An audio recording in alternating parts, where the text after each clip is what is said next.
Okay, here we go. Test, test, test, test. Roll music? Let's roll it.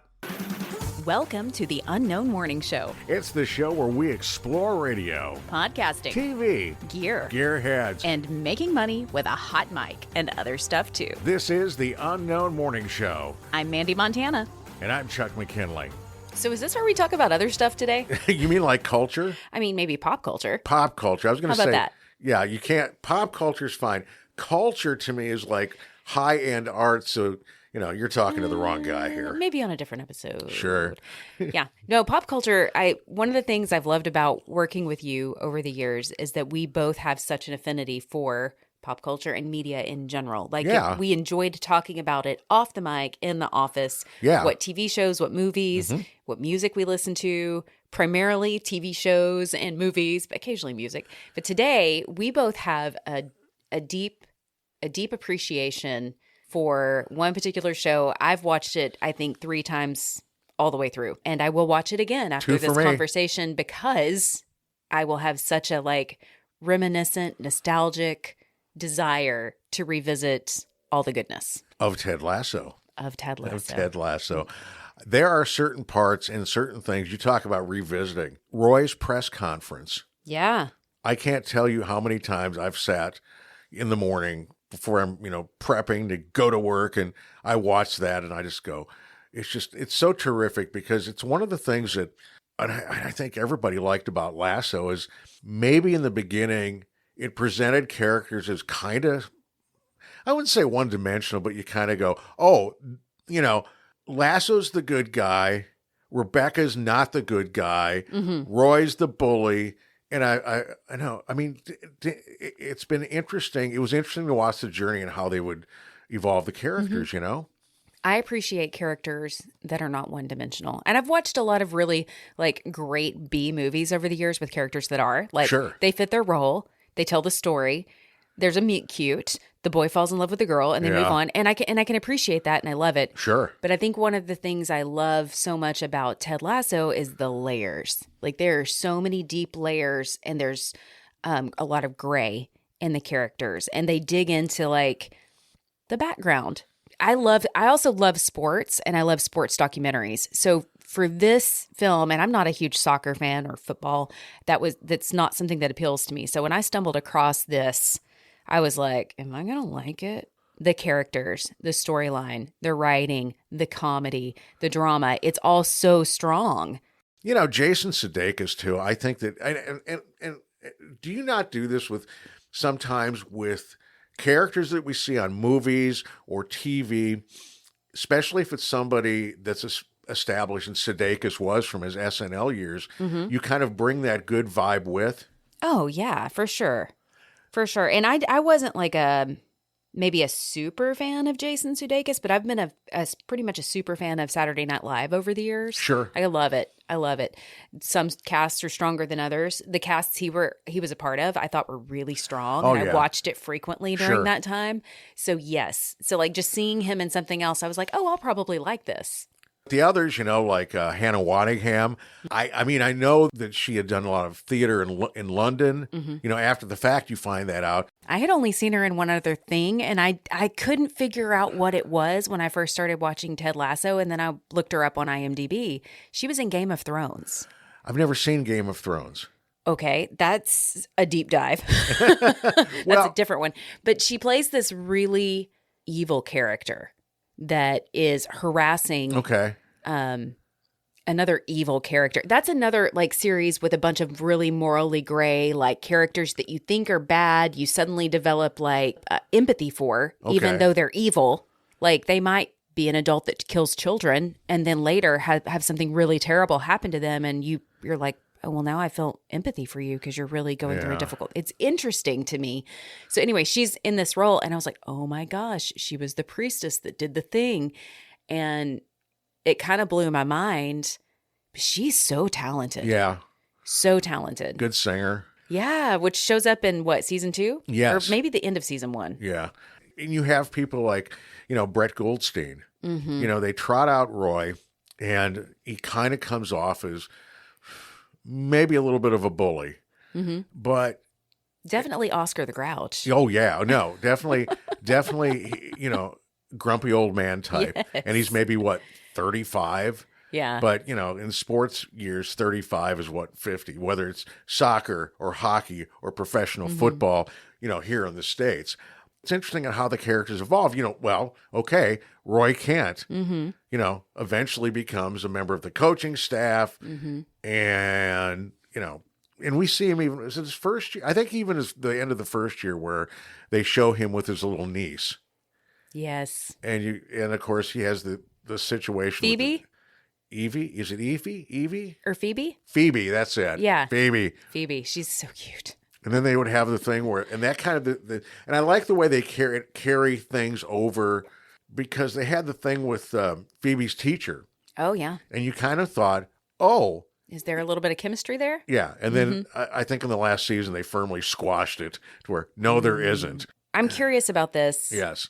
How did you land upon Ted Lasso? Like, what made you go, I'm going to watch this series? What attracted you to it? Or did you see a promo and you were like, I like Sudeikis, I'm in? What was... Well, it's based on that. You've heard of the whole thing. It's based on the NBC promos, right? Yes. Okay. I never saw those. I saw those I didn't either. After the fact. Me too. But I thought it was interesting. And, Sudeikis being Sudeikis, you go, okay, well, let's give this a chance. I always have it to where when it comes to new stuff like a movie, my wife and we call it the 20-minute rule. If after 20 minutes it's not working, we're probably gone. Yeah. Which is probably a little severe. I don't know. But, or there's... I don't think that's severe. Unless somebody says, like I would tell you about Game of Thrones, you need to give that a 3-episode rule. Okay. And I had somebody tell me that too, because otherwise I would have been out way early, and it was worth it in the long run to experience the whole show. I think the whole description of Ted Lasso, fish out of water, he's trying the new gig, and it's maybe something that he just doesn't know about. And I thought, I've done that in radio. Yeah. And you've done it too. In a few ways. Yeah. And you've done that. We've all taken, a little bit of a risk. Left turns in our lives, right? Yeah, totally. So, and I felt like, I think I found him at a left turn in life. So this is interesting because I didn't realize that until you just said it. So did you say, when you say you found it, did you go, that's me? Not consciously, but I think subconsciously that's what was happening because, like I said, I'm not really into soccer. But I remember the first episode I watched it on my phone.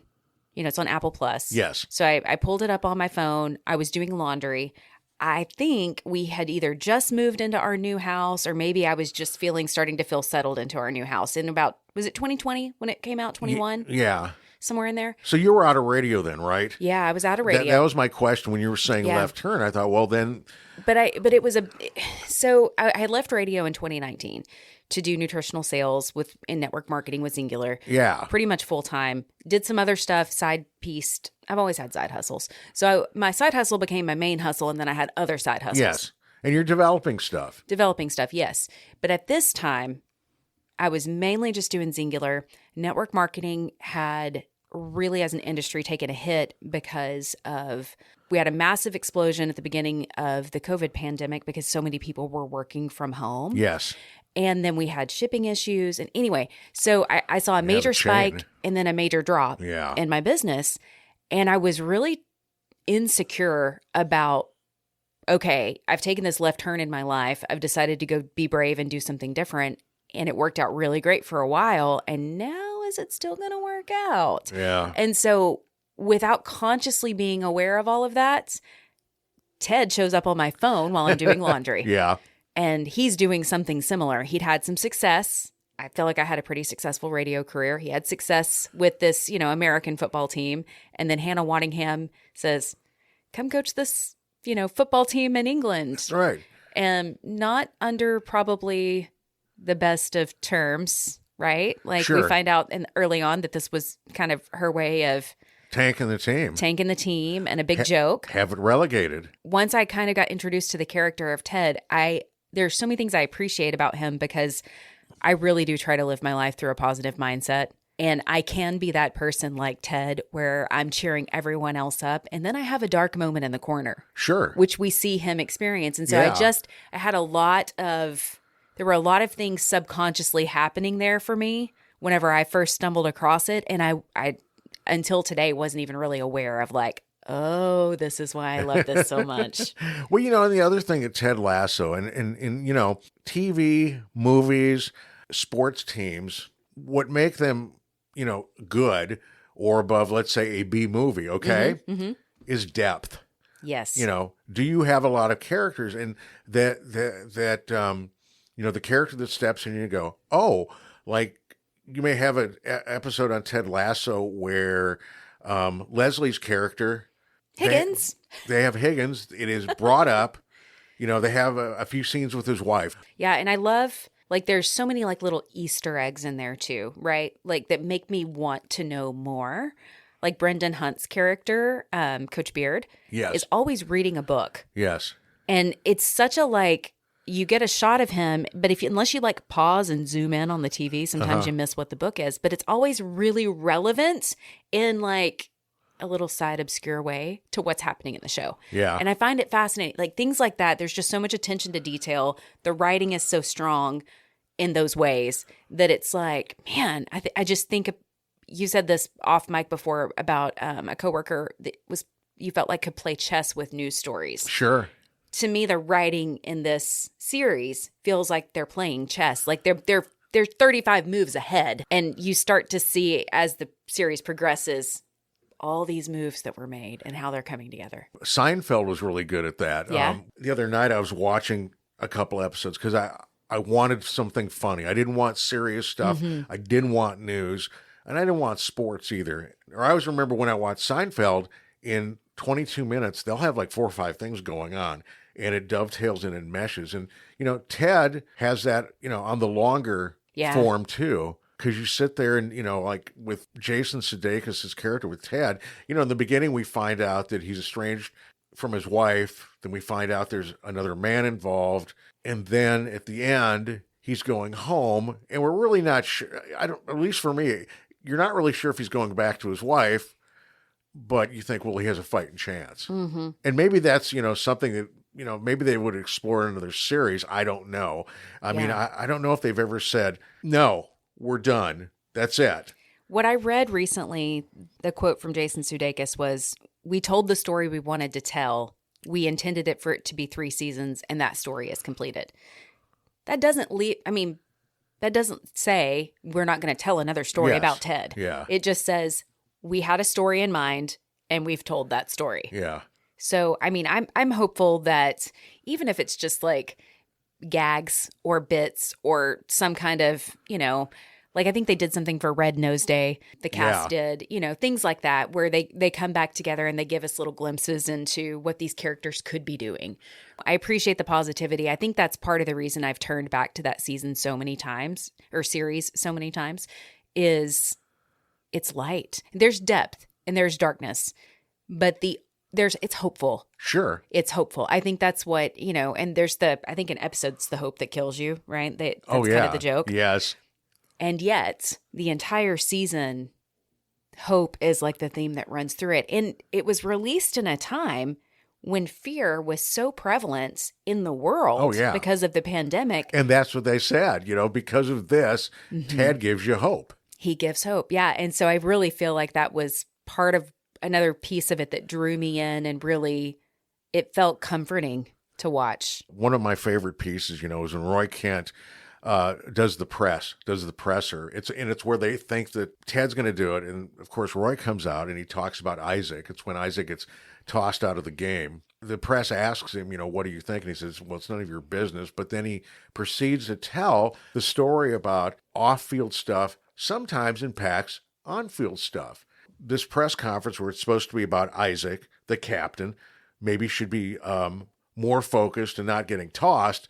Roy Kent makes it, well, this is about me for right now. And then he winds it up by saying, but for right here, we give him our love. And I'm like, the first time I saw it, I started crying. Yeah. I was like, what? Roy? Well, when you think about it, I don't know how many years the character played, but for a lot of his years, he was the captain. He was the guy. He was Isaac, right? So he's got a profound amount of empathy for that character Yeah. and probably wanted somebody to feel that way or say that about him at some point, you know? And so I love that Roy Kent can be so rough around the edges, so gruff, direct, say awful things on Soccer Saturday or whatever, and then also turn around and offer love and kindness. I always find it's interesting when you read about and hear about soccer captains. One of my favorite sports, hockey, I would read about, there would be legendary stories about a guy named Mark Messier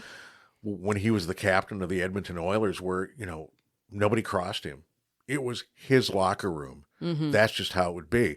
I just find that the what am I trying to say? The alchemy of the situation interesting. You have these big sports, the players take it upon themselves to keep each other in line. Well, on that note, in Ted, you see that interaction with Jamie Tart and Roy Kent early on where they do not get along because, you know, Jamie thinks he's hot stuff and Roy is trying to kind of rein him in and get him to be a team player. And he's like, screw that. Yeah. I'm Jamie Tart.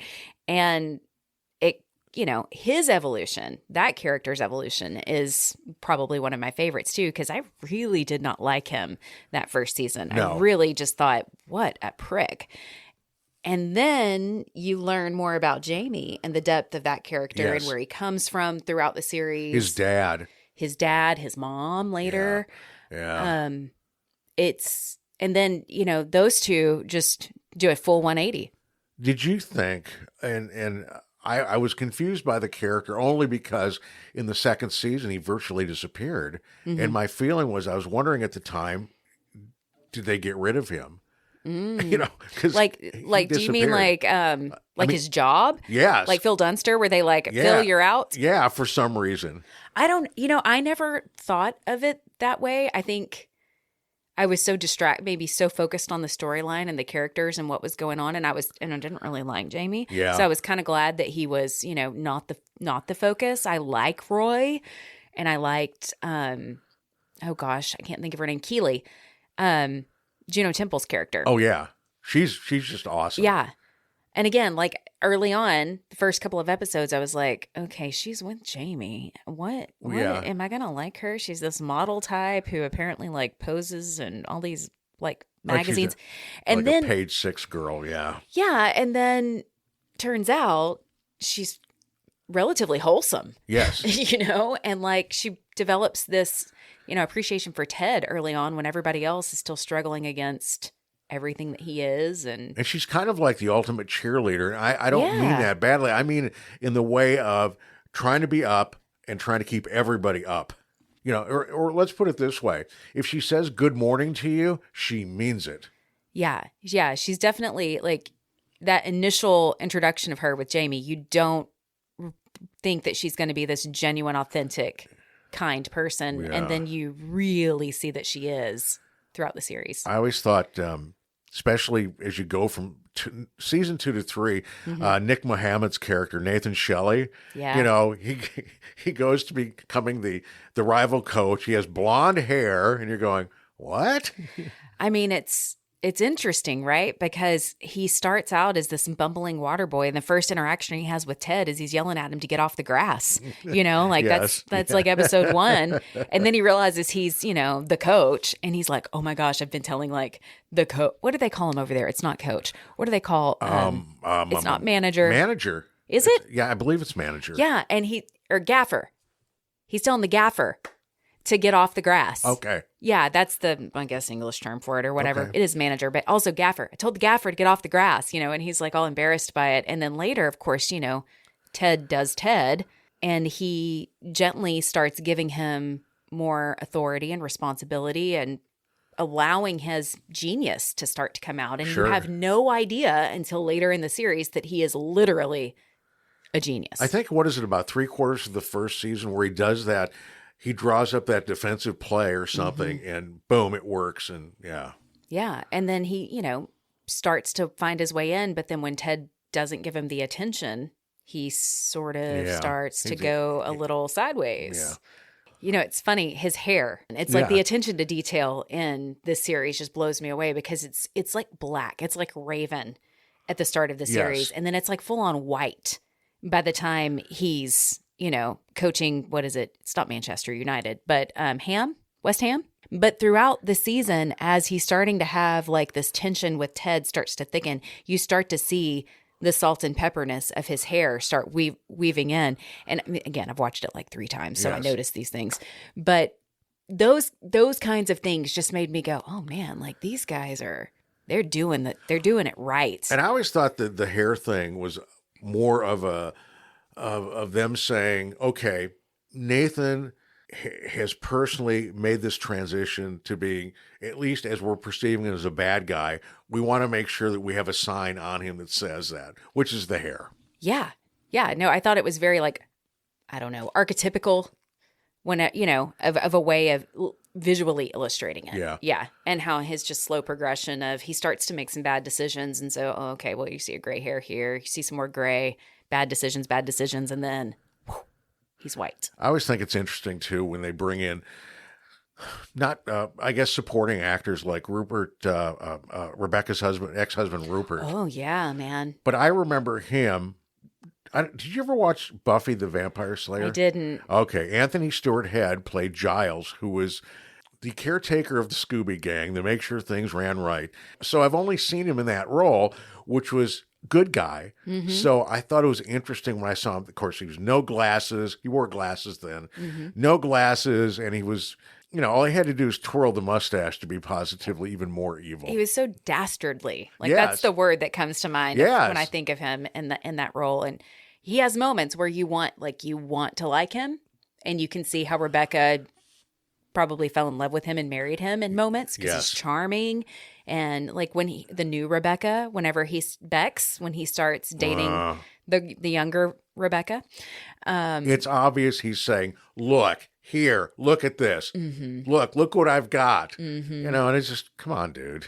but the way you see him interact with her, you're like, okay, I see how she's falling for him. Yeah. And then again, full circle, young Rebecca comes to the original Rebecca and is like, okay, this guy's dirt. Like, help me.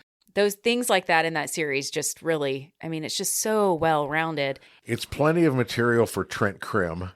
Yes. Oh my gosh, I forgot about Trent Krim. Like best hair ever. Yeah, and like he has a great arc too. I like the part where, it has it to where he's the observer. Mm-hmm. He's observing the team. He's writing it.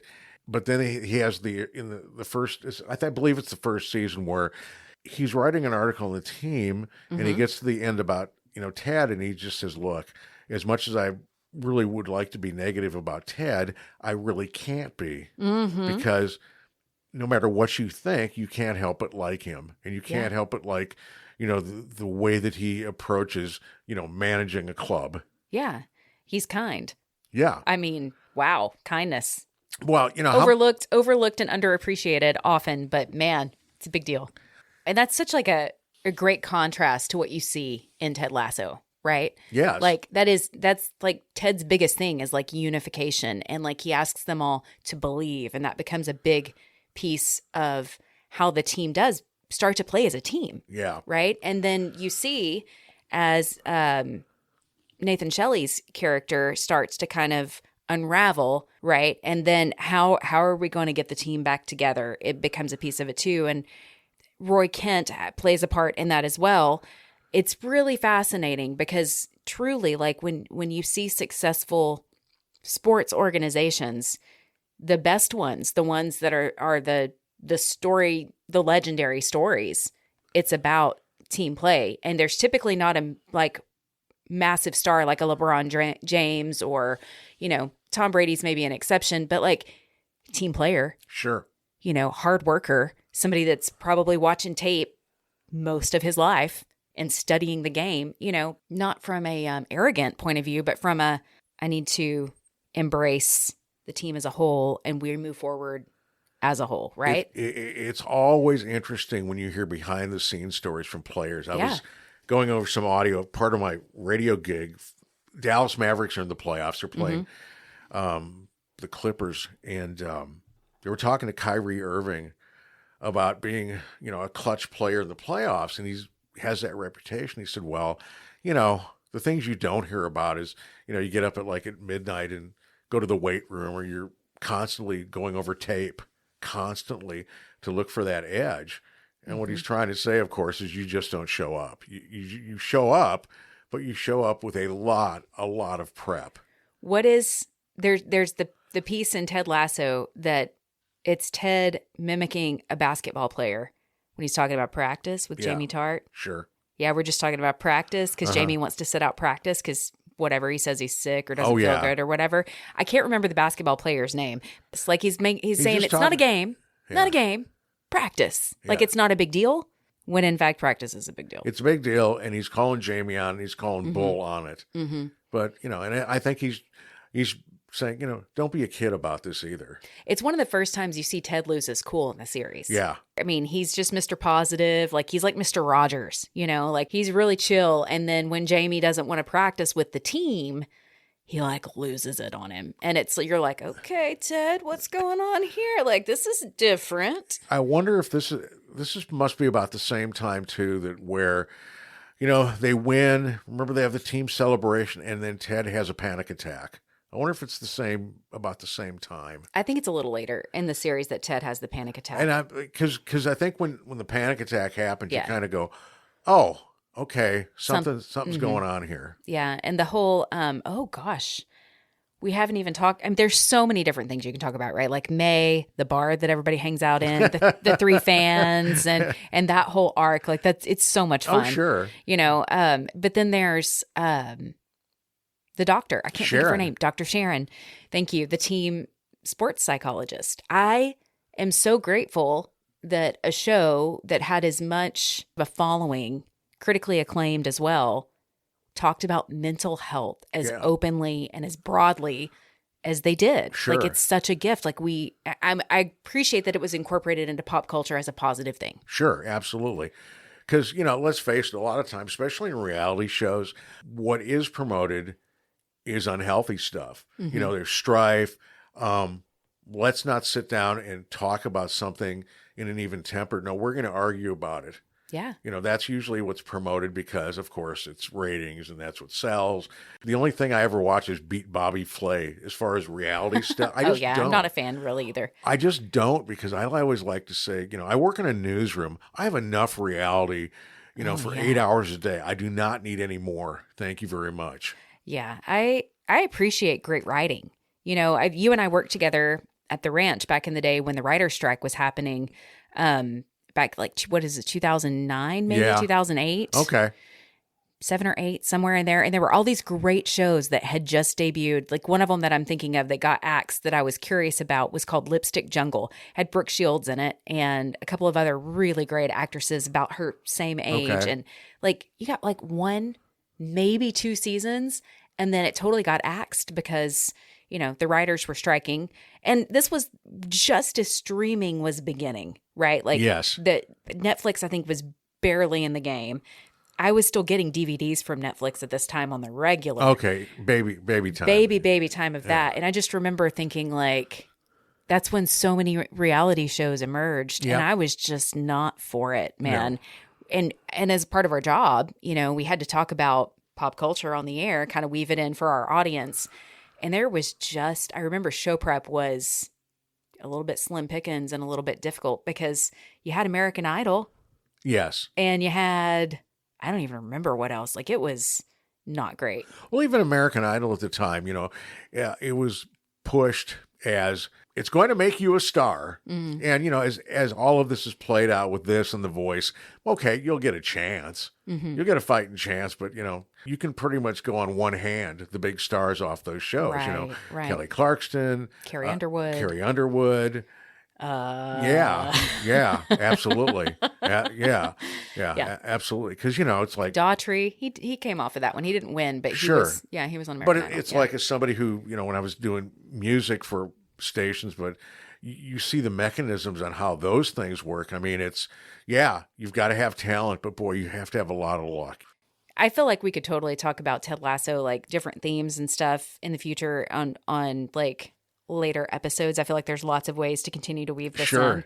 But I kind of want to like definitely include this because it's a little bit timely. And by the time this releases, it'll have been a minute probably. But Hannah Waddingham, at the time of our recording this week, let a photographer have it a little bit in the most respectful but direct way. Sure. And I just, like whether it's on screen or off screen, have really enjoyed following these actors. I mean, what was he asking her to show her some leg or something? She was going to the Olivier Awards, and the photographer said, "Can you show me some leg?" And she said, "No," and don't be a Richard about it. Well, and also, you'd never ask that of a man. Sure, and that's what she said too. Yeah, because you had the video, you showed me the video. I had heard about it, and I just kind of chuckled to myself. I said, "Well, way to go." Yeah. Because it's absolutely true. I mean, it's not like you're going to sit there and if Brad Pitt's walking through, hey, pull your pants up for me, buddy. Let me see those calves. Yeah, see? Let's see those. Show me some ankle, buddy. Yeah, That's not going to happen. No, but I have appreciated watching them in other things. And you told me about Brett Goldstein's podcast, Films to be Buried With. Yes. Yeah, I don't know, maybe 2 years ago. And he's got quite, I think a couple hundred episodes at this point. He's been doing it for a while, but it's a fun podcast. Like, if you're into film, if you like film and you like comedy, go take a listen, because he does have some of the cast from Ted Lasso on throughout some episodes, but he also has some great comedians, some you've maybe never heard of before because they're doing it over in England. But yeah, it's a great podcast. I really enjoy it. Just check it out. There's episodes on YouTube that you can find easily. So. Oh yeah. Oh yeah. There's a couple things on YouTube. I like what you're saying about Ted Lasso because we could take more of a deep dive on Lasso, don't you think? Yeah, for sure. I would love to maybe break down some of the side characters, but also maybe some of the themes throughout the series, or even just do a whole episode on what's Coach Beard reading, because I'm fascinated by the like Easter eggs throughout, and like at the final episode, there's all these Easter eggs planted, like even in the newsstand, yes, at the airport as Ted is leaving. Like if you zoom in, there's these fun little pieces, and so yeah, maybe we should do. We should look at that maybe a little bit more closely. But so, we talk about radio, we talk about gear. This certainly does satisfy the pop culture thing, doesn't it? Mm-hmm. This has been another episode of The Unknown Morning Show. I'm Mandee Montana. And I'm Chuck McKinley. This is our show to explore radio, podcasting, gear, and the gearheads that use the gear, and making money with a hot mic, and other stuff in between. We'd love for you to follow us on social media as well. Follow us on Facebook at The Unknown Morning Show and Instagram at The Unknown Morning Show. See us on YouTube at The Unknown Morning Show. Thank you for listening to The Unknown Morning Show. I'm Mandee Montana. I'm Chuck McKinley. And remember, be kind and rewind.